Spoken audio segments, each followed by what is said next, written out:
Okay, welcome back. I have a short little video here for you. This is from 40 cal Smith & Wesson. This is the old Federal Guard Dog. Now, I picked these rounds up pre-COVID, back when they had a rebate on them. They came in 20 round boxes, but I bought several of them to be able to do the rebate, and I store them in these 50 round cases that I have.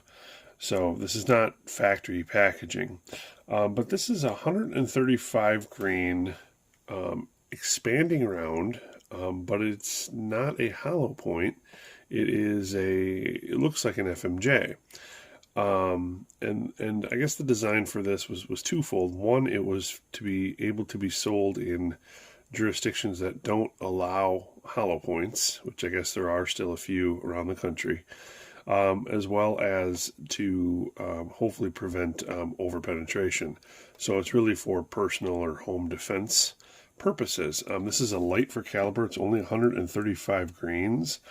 And from prior testing I've seen that was done, it generally does fairly short penetration, so a lot of energy transfer quickly. This is just a brief, quick view from the range from September 1st. I did have a little bit of time left and room in the blocks that I tested it with the Glock 27.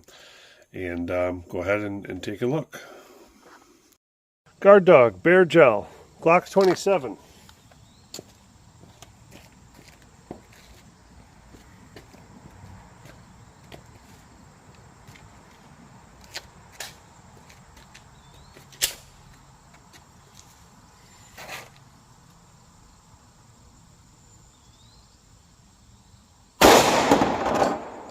$11.87, 1187.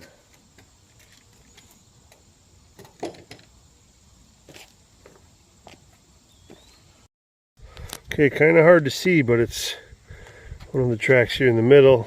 Got down in here right into the second block. Distance on this one is about 10 inches into the gel only, 10 inches. So not exactly what we're looking for, but I'm pretty sure this expanded pretty good. So we'll dig it out here. Interesting round. Guard Dog, interesting round. Okay, back with the results from the Guard Dog here.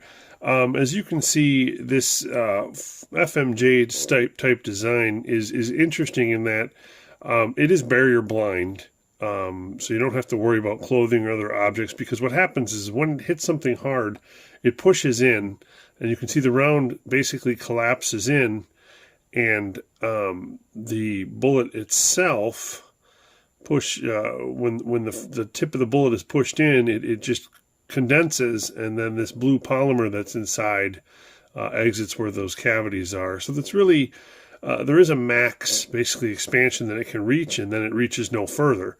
And as we saw with the shot taken into Bear Gel there, it got to pretty much as far as it's going to get with the velocity the Glock 27 produces.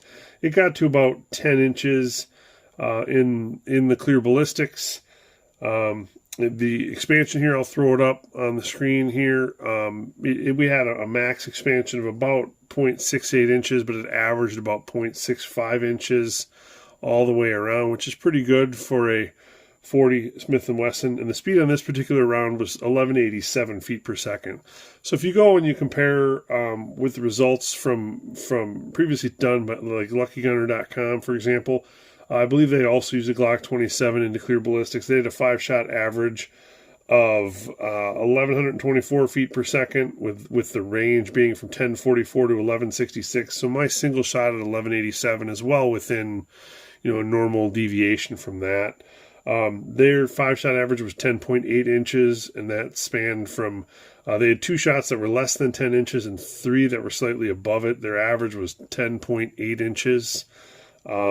And again, the expansion, their average expansion was that 0.65 inches, which is pretty much what the max on this particular round is. So I only did the one shot at the range with the Glock 27. I may test this again with a longer barrel, either the Glock 22 or the Kel-Tec Sub 2000.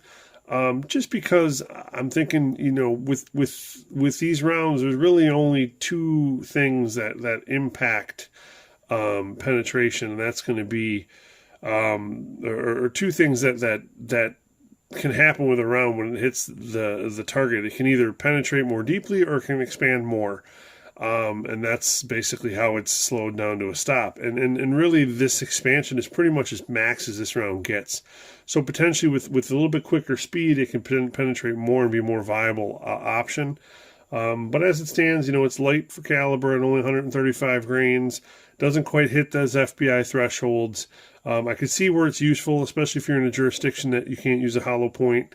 But with the more modern rounds, those non-expanding defensive rounds that are now available that get the more penetration and the similar wound channels, maybe those are better options for those people in those jurisdictions. For the rest of us, I guess it makes sense if Federal appears to no longer offer this round. I guess it probably wasn't much of a seller. It's a hard sell when they also create something like the 40 cal HST rounds, which are really good. So there's my little review. Oh, we will throw it up here on the scale here. Just make sure we didn't really lose much weight on this one. So again, it's supposed to be 135. It's 135.4. So we really didn't lose any material. An interesting round, as I said. The concept is unique. I like that it's barrier blind.